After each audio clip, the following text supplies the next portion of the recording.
All right. Well, good morning, everybody. I'm glad you guys are able to join us this morning. I'm also glad we are past most of the awkwardness of the book that we've been looking at. If you've been with us, we've been going through the Song of Songs. Last week, we looked at some kind of wild stuff. But we got through it. We got through it, and that's what matters. But we've been looking at the Song of Songs, and so if you're new, whether it's in person or online, or maybe it's the first time you've been back here in a little bit, maybe it's been a little bit of time, we've been looking at the Song of Songs, or also called the Song of Solomon in some translations of the Bible, and we've been looking at different things that we can learn as Christians when it applies to Christian dating, relationships, marriage, intimacy, and things of that nature. We've been learning about some of the different things that this book can teach us in those situations in life.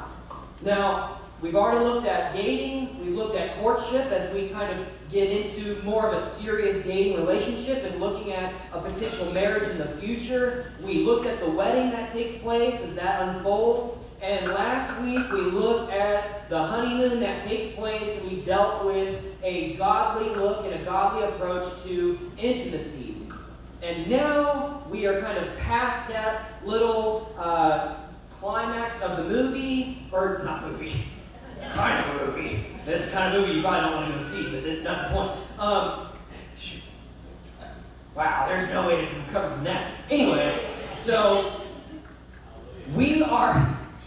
we just passed the climax of the story, and now we are kind of into some of these issues that start to come up. Now, I have to preface this, now that we are in the marriage stage of our couple's relationship, now that we are in the marriage stage, I've already mentioned before, but if you don't know this, you're going to know now. I'm not married, I've never been married, and that's kind of great, because now I can basically just say whatever I want, regardless of how practically true it is, and just be like, this is what the Bible says, and we can leave, and like you guys can just deal with it on your own as married people. It's awesome. But if there is anything that I do know about marriage and married life, it's that every single problem that you ever had in your relationship leading up to the marriage, it just goes away now that you're married, and you have no problems, and everybody lives happily ever after. As somebody who's never been married, I definitely know that for a fact. You didn't. Thank you. Some of you, you're like, what? You're like, my issues got way worse. If that's you, congratulations. I'm glad you made it here this morning. We are going to see our married, lovey-dovey couple hit their very big first snag of married life. Right? So if you've been with us and you've been kind of tracking along in the Song of Songs, the first 4 chapters of the book, they're all like infatuated. They're talking about body parts of each other and how attractive they are. You know, it's almost like we looked last week and, you know, he says there is no flaw in you. This week he finds out that there's quite a few. But leading up to this point, it seems as if this couple is this fake Disney-esque couple that never has relationship issues, and they're just perfect and they're everything we should aspire to be. Now, I'm happy to say that because of what we're going to be looking at, we see that just because these are people in the Bible, and just because we've been looking at this as a way to establish a godly relationship, we still see that these people have problems. We still see that these are broken people, and that one person views a situation one way, and the other person views it a very different way. Now, if you have your Bibles, we're going to be in Song of Songs chapter 5. If you have the YouVersion app on your phone, we do have it up on the events page. You'll be able to go to the events tab, find First Christian Church of Bell, and everything will be there. You'll be able to kind of follow along. Now, we ended at a really weird point last week where we ended right at the first verse. We're going to be picking up today in Song of Songs chapter 5, verse 2. This is what it says. This is the woman speaking. She says this: I was sleeping, but my heart was awake. A sound, my love was knocking. Then the man says, open to me, my sister, my darling, my dove, my perfect one. And again, that sister thing is just like an intimate relationship. It's just meant to show that they have a closeness with each other, right? Nothing weird. Cool. This is what he says. For my head is drenched with dew, my hair with droplets of the night. And this is what the woman says. She responds, I have taken off my clothing. How can I put it back on my feet? I have washed my feet. Or how can I put it back on? I have washed my feet. How can I get them dirty? My love thrust his hand through the opening, and my feelings were stirred for him. I rose to open for my love. My hands dripped with myrrh, my fingers with flowing myrrh on the handles of the bowls. I opened to my love, but my love had turned and gone away. My heart sank because he had left. I sought him, but did not find him. I called him, but he did not answer. The guards who go about the city found me. They beat me and wounded me. They took my cloak from me, the guardians of the walls. Young women of Jerusalem, I charge you, if you find my love, tell him that I am lovesick. I want to pause here. Welcome to a fight that I'm sure no married couple in real life has ever had.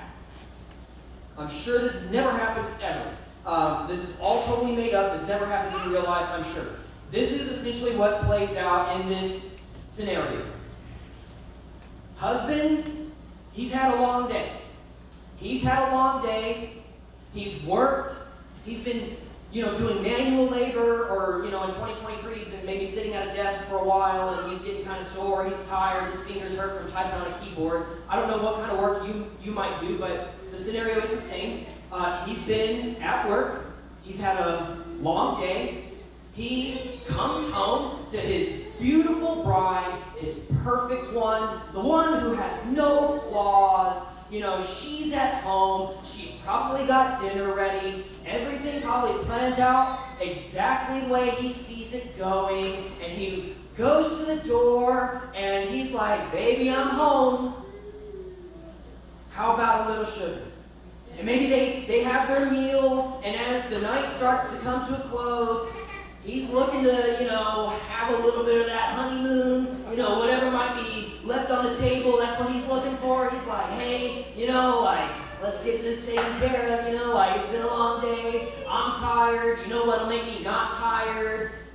And she's like, no, I just don't feel like it. My head hurts, I got a headache. He's in the mood, he's looking to, I don't know if I can say this in church, but I'm going to, so hopefully I don't lose my job. He's hoping to kind of get a little lucky tonight. That's kind of what's playing out. And she's like, babe, I took my makeup off. I already showered. I'm in my PJs. I'm not in the mood tonight. And you know what he does? He pieces out, man. He's sitting there, he's like, baby, I'm trying to love you, let me love you. She's like, no, and he's like, and he storms off and leaves, right? That's kind of what happens. That's kind of essentially what plays out. And if you are a married couple, you have likely maybe been in a similar situation. Maybe you have been in a similar situation where, and it's not always men, we're just going to throw that out there, probably 95% of the time it is, but it's not always men, but many of you have probably been in this situation. It's been a long day, you're tired, you're just looking to have a nice, intimate moment with your spouse, and they're just not in the mood. And it kind of puts you in a bad mood. Maybe you've been there. This made it in the Bible. It's technically true. It's the universal truth, right? We are all on the same page that the scripture is true. This is a scenario that happens in real life. This is something that plays out in a lot of marriages, where they're just not on the same page. Now, I do want to address something that, as many of you know, if you've been following along with us, I've been using this book, The Mingling of Souls, quite a bit. It's by a guy named Matt Chandler. He breaks down a lot of what we're looking at. And when it comes to him thrusting his hand through the opening, the way that Matt Chandler describes this is that it's meant to be this extension, showing that even though you're not in the mood, I still love you, but he still leaves and takes some space. So essentially this kind of fight has broken out.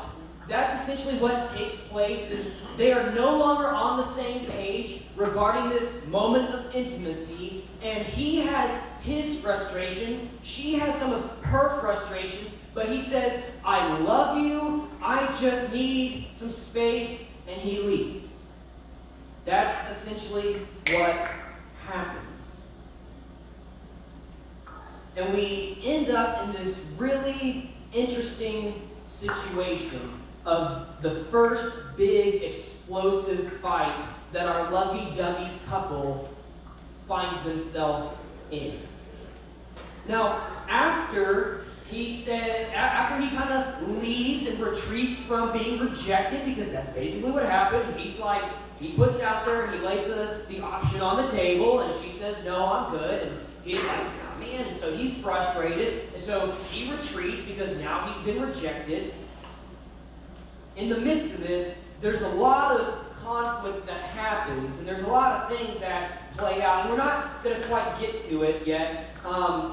But what I find truly comforting about this passage is that it shows that pretty much for the entire history of mankind, these fights have been happening. For the entire history of mankind, husbands and wives have been at odds with each other at some point. Isn't that kind of reassuring to you? Like, have you ever been in a fight with your spouse and you're like, man, like, maybe there's just something wrong with us. Like, maybe this is just like an us thing. Like, why do I feel like other couples don't have these issues? According to the Song of Songs, these things have been playing out for years and years and years. Keep in mind, this is written at least 500 years before Jesus walked the face of the earth. That's a long time.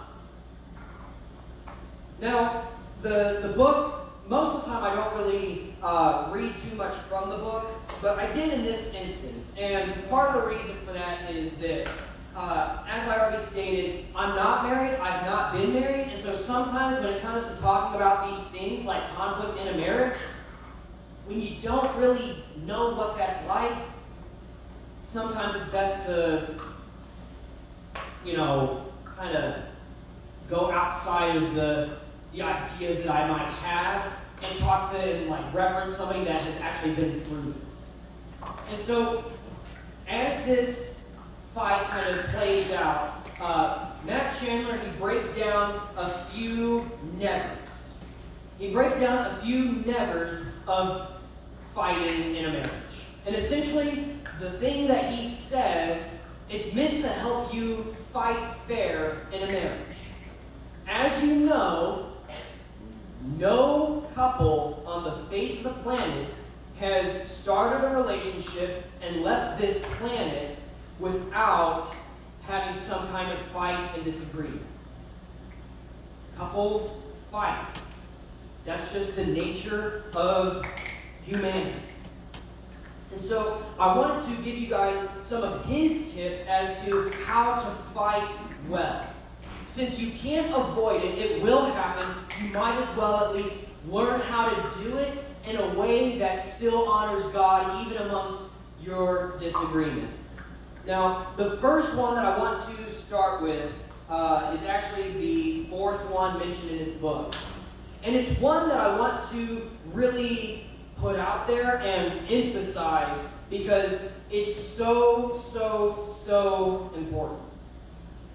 Rule number 4 of fighting fair: never fight in front of your kids or use them as leverage in a disagreement.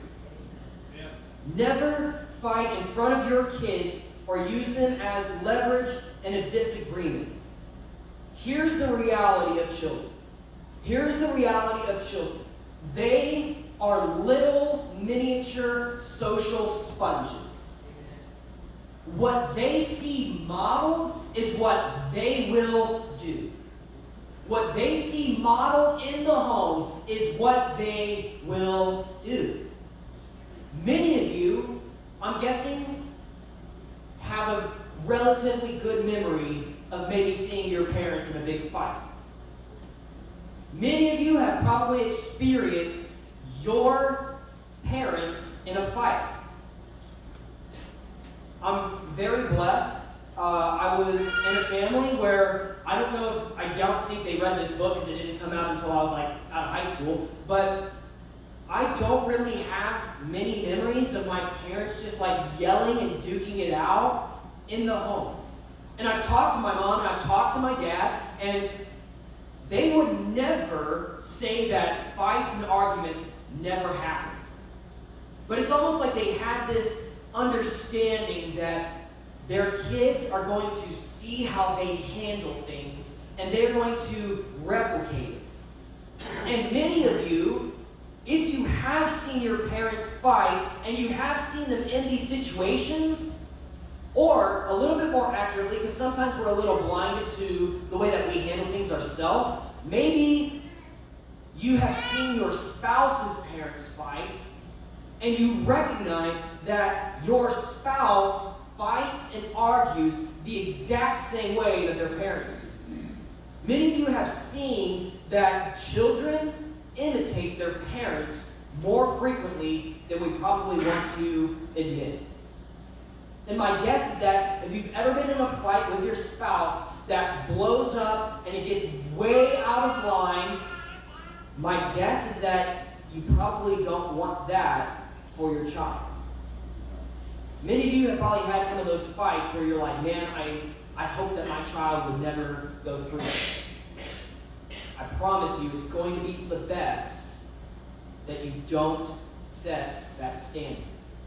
It's just going to be for the best. And I get it. It's easier said than done. Like I said, I understand. I've never been married, and you're like, man, if you only had kids, you would know that's not how it works.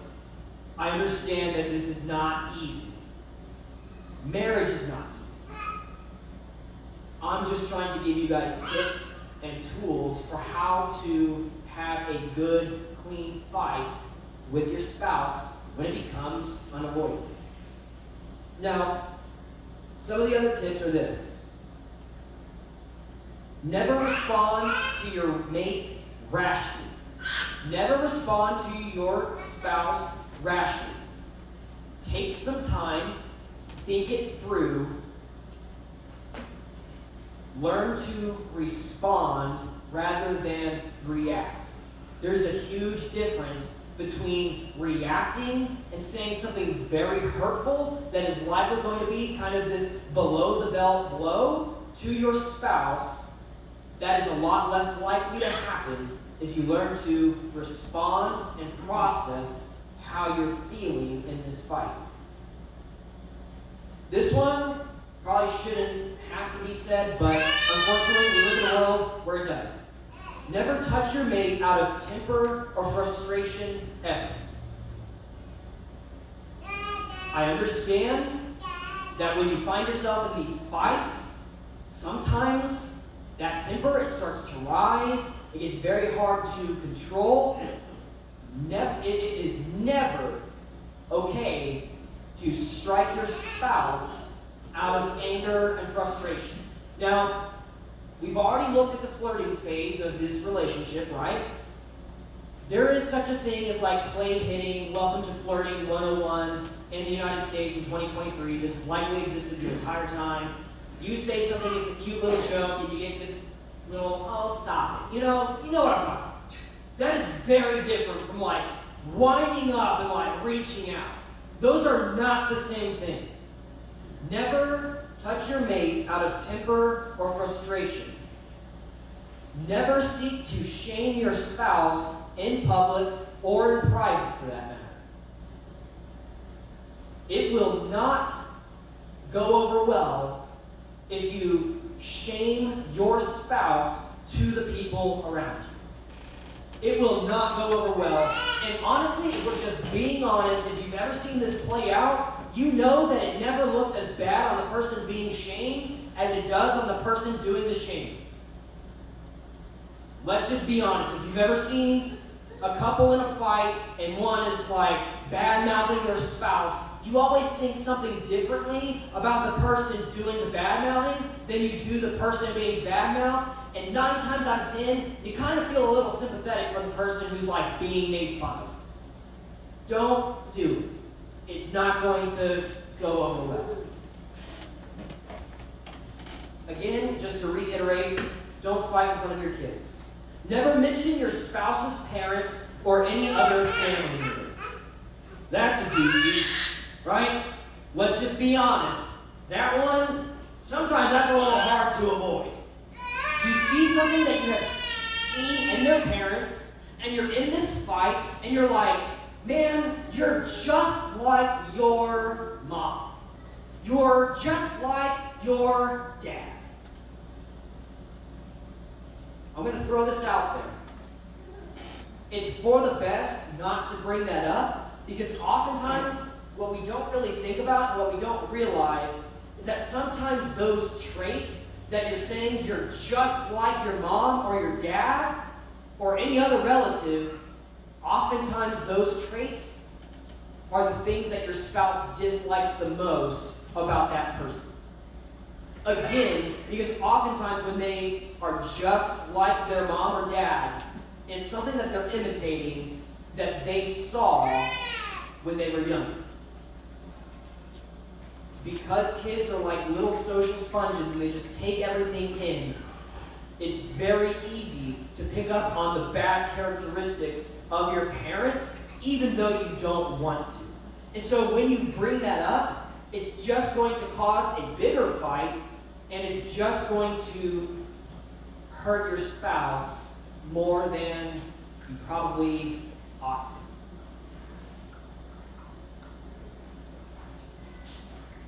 Number 6, this one is also super difficult.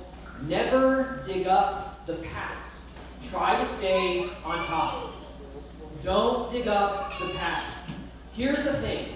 In the New Testament, if you look at the book of 1 Corinthians in chapter 13, it talks about love. It talks about what love is and what love is not. And part of that phrase that we learn about love is that love does not keep record of right and wrong. Whatever your spouse did 6 years ago, it has nothing to do with the dumb thing that they probably just did yesterday. It might be a similar situation, but it's time to leave that in the past, because oftentimes, again, we look back on past mistakes and there's a lot of shame in that. And when your past mistake is constantly relived, all it does is bring up more and more frustration. And again, I understand these things are hard. And oftentimes the reason that the past gets brought up is because sometimes we still have a little bit of that hurt and that pain from the last time that it happened.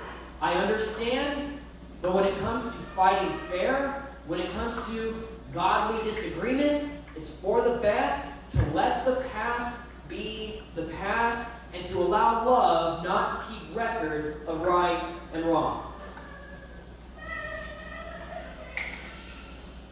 Number 7, never try to win. This is not a debate. We're not in a courtroom. This is a fight between spouses.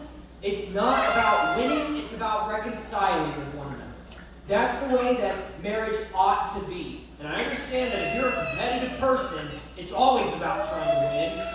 But sometimes when you win, you might win the battle. Sometimes you lose the war. I think we can all agree to that. Number 8, never yell put-downs or verbally defame your spouse. That kind of goes hand in hand with don't publicly shame them, don't put them down in public. It's not a good idea. Number 9, and this is a good one. This is a big one. This is a good one. Never withhold physical intimacy or use sex to manipulate. I want to speak on this because of how we looked at sex last week. Because we looked at sex as being a way to keep the flames of love going in a marriage, because we looked at it as being a tool that is meant to provide warmth in a home, it is for the best interest of everybody not to use it to manipulate your spouse into doing something that you want them to do. And number 10, never put off seeking resolution. And we're going to deal with that one here in a little bit. Now, picking back up in the text, as I had already mentioned, we are now in this fight, and I want to point us in something that he didn't necessarily mention in his book, but I want to mention now that we get to verse 9. It says this: young women, this kind of outside character, these young women, they respond, and what's really cool, as I said, we see that this is found historically. This is nothing new. This is what happens. The young women who see this woman out looking for her spouse, this is what they say: what makes the one you love better than another, most beautiful of women? What makes him better than another that you would give us this charge? Remember, the woman just said, young women, please help me find the love of my life. This is how they respond. What makes him so much better than all the other men of the land? This is how the woman responds. Verse 10, my love is fit and strong, notable among 10,000. His head is purest gold, his hair is wavy and black as a raven, his eyes are like doves beside flowing streams, washed in milk and set in jewels. His cheeks are like beds of spice, mounds of perfume. His lips are lilies, dripping with flowing myrrh. His arms are rods of gold, set with beryl. His body is an ivory panel, covered in lapis lazuli. His legs are alabaster pillars, set on pedestals of pure gold. His presence is like Lebanon, as majestic as the cedars. His mouth is sweetness. He is absolutely desirable. This is my love, and this is my friend, young women of Jerusalem. I want to pause there and break this down. This is what happens. Man and woman, husband, wife, they get into a fight. She goes looking for husband. She comes across her girls. She comes across her girlfriends. And they're like, man, what makes him so good? Man, what makes him better than all the other men? Man, he don't deserve you.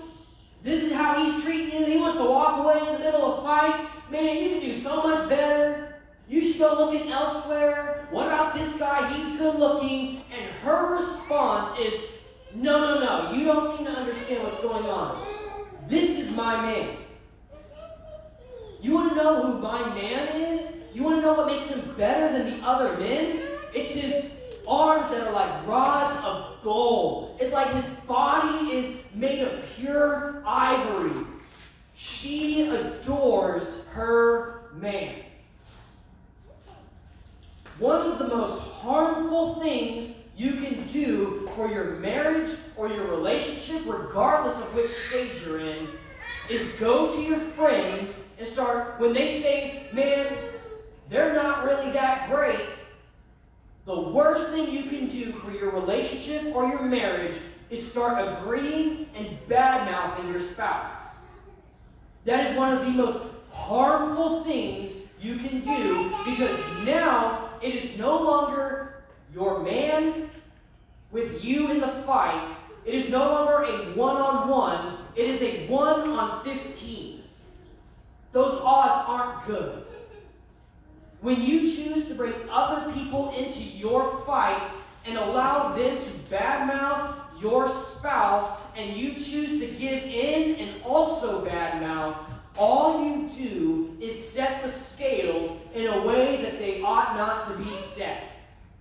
That is the only thing that can come from it.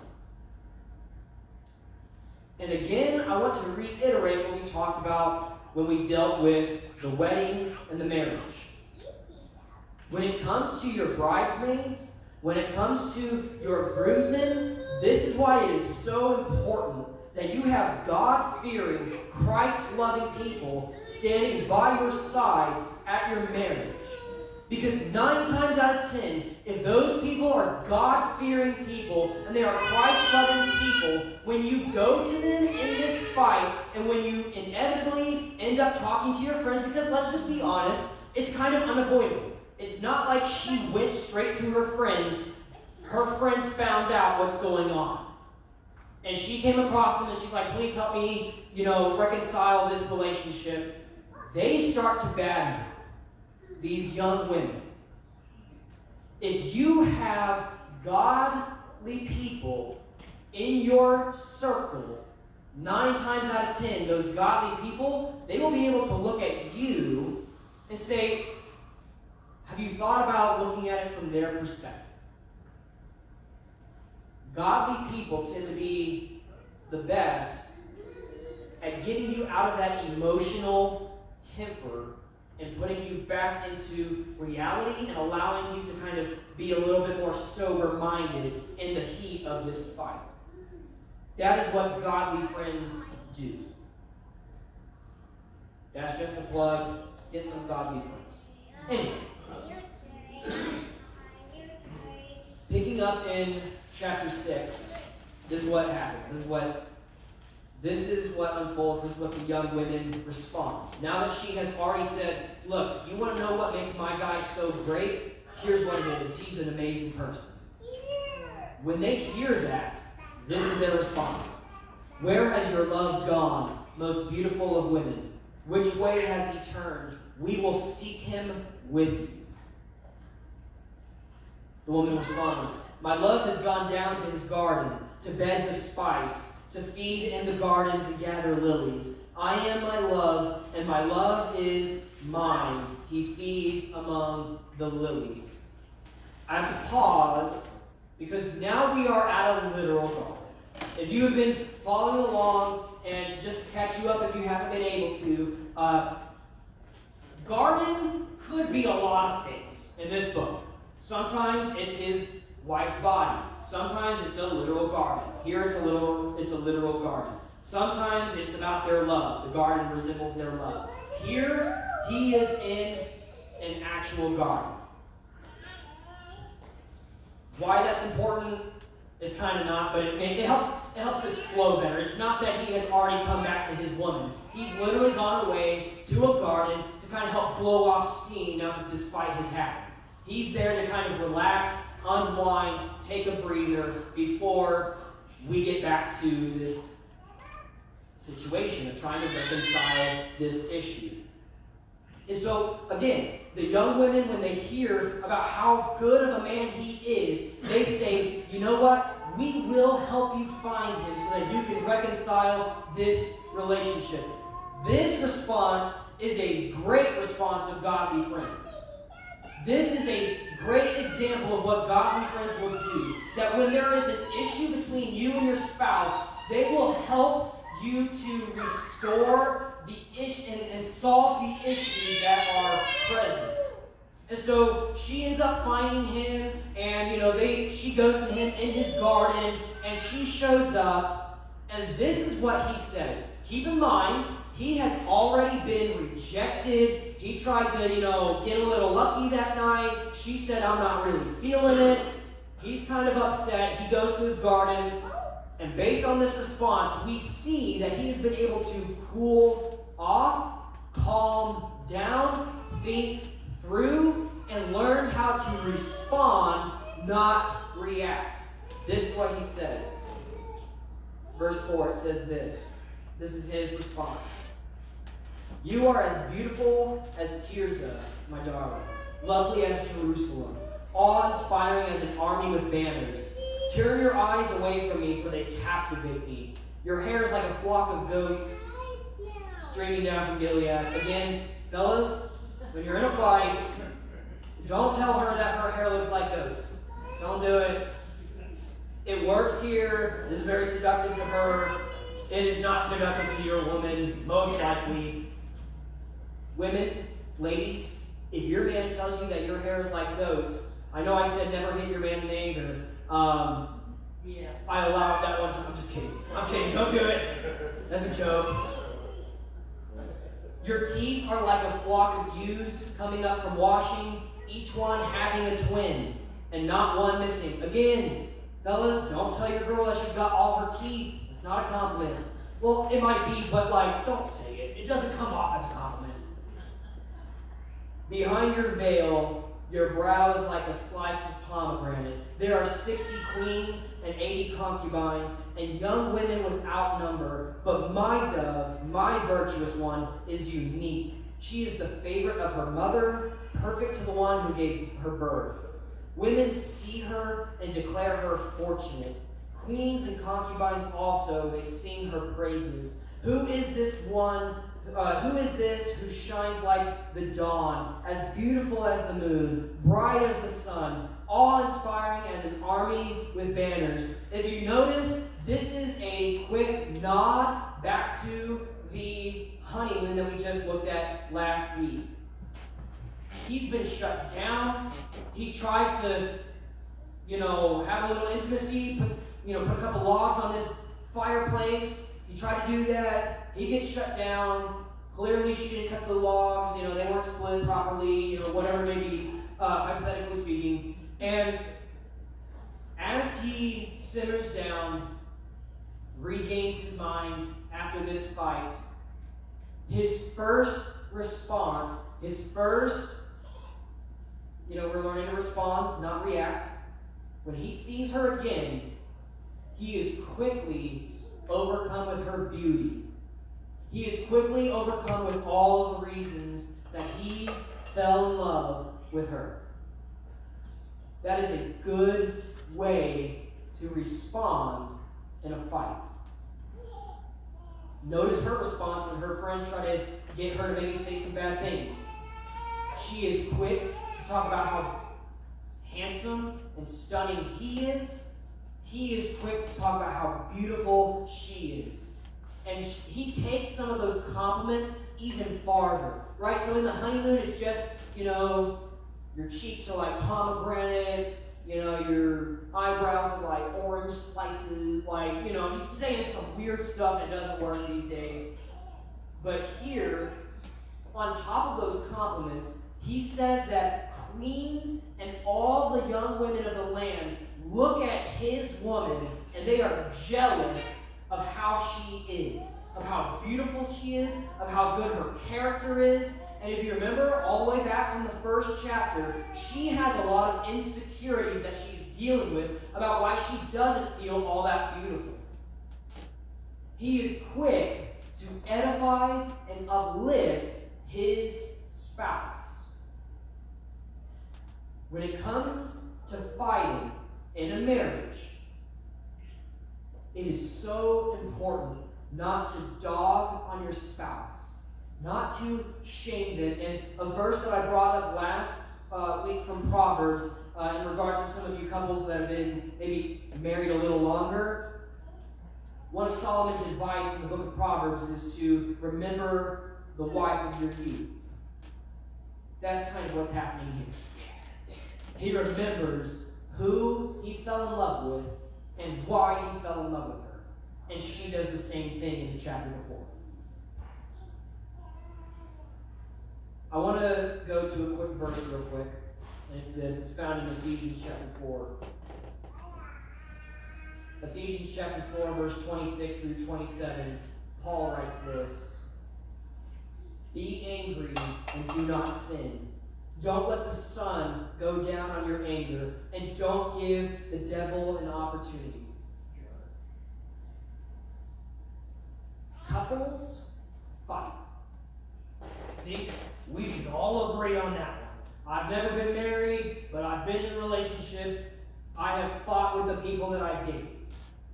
Like I said, nobody makes it through this life without conflict in relationships. Oftentimes it stirs tempers, it stirs anger. Be angry, but do not sin. Be angry, but do not sin. And the way that I would use that to apply to this situation of a spouse fight is that if your husband or your wife does something that sets you off, it's okay to be frustrated. It's okay to be upset. It is not okay to bash and demean your spouse, who you, as a man, and again, as a man, if you are a man, a husband, you are called to love your wife as Christ loves the church. And if you are a wife, you are called to love and honor and respect your husband as the church is supposed to do for Christ. I don't know if you know this. Jesus is not going around bad-mouthing his bride. I don't know if you know this. The church, when we meet, when we gather, we come here to worship Jesus, not to talk about how crummy he is. Your marriage should be the same way. And let's just be honest. Since we're already talking about Jesus and the church being the prime example of marriage, do you think Jesus looks at some of the dumb things that we do as a church and he gets upset and kind of frustrated by some of the dumb stuff that we do? Do you think that happens? And, okay, Jesus is perfect, I'm not saying that. But have you, as a Christian who is called to love Christ, have you ever thought that maybe Jesus isn't working fast enough and you feel a little inconvenienced by his timing? Have you ever been frustrated with God? Maybe you've been asking for something and you've been praying and God hasn't done it on your timing, and just like our couple here, you're not on the same page with the page that God is on. Now, quick side note, I'm not saying husbands are always right. Husbands, sometimes we're dumb. Let's just be, well, not me, because I'm not a husband. I'm dumb, but not as a husband. Not yet. There's plenty of time. I'm going to be really dumb as a husband, let's just be honest. I've been dumb as a boyfriend. I've been dumb as a friend. Anyway, not the point. I'm not up here to talk about how dumb I am. I want people to come back. The church and God have not been on the same page all the time. Christians and God have not always been on the same page all the time. And oftentimes, I would argue that Jesus gets frustrated when we do dumb stuff. And sometimes we get frustrated when Jesus doesn't do things the way that we want him to. How frequently does that apply in marriage, right, ladies? Where you tell your man to do something, he does something, you're like, why'd you do it this way? That's stupid. Let's just be honest. We are still called to love and respect each other. We, as the church, as Christians, are called to love, worship, praise, and respect Christ as the head of us. Wives are called to do the same. And husbands, you're called to love your wife as Christ loves his church. For that reason, it is so, so, so important that in Christian marriages, we learn to fight well. Let's pray. Heavenly Father, I thank you for this day that you've given us. God, I thank you for your Son. I thank you for the example that he set for husbands everywhere. God, I thank you for the church and the example that your Son's bride sets for wives everywhere. God, I thank you that just because we as a church might do things that you're not pleased with, God, I thank you that because of your love and what your Son did for us, that you don't give up on us. God, I thank you that when we are at odds, there is still that mutual love there. God, I pray for the married couples here. I pray for those who are looking towards marriage, those who desire that for themselves. God, I pray that your words of wisdom found in Song of Songs, I pray that that would resonate. That as couples fight, as they argue, as they have conflict. God, I pray that they would resolve their conflict, that they would do it quickly. God, I pray that the marriages would be good examples of your Son and his love for us. And it's in the name of your Son, Jesus, that we pray. Amen. Amen. As per usual, this will be the time of invitation. The band is going to come and lead us in one final song. I'll be down front. If you have any decisions that you would like to make, any prayer requests or praises that you would like to lift up, this would be the time to do so.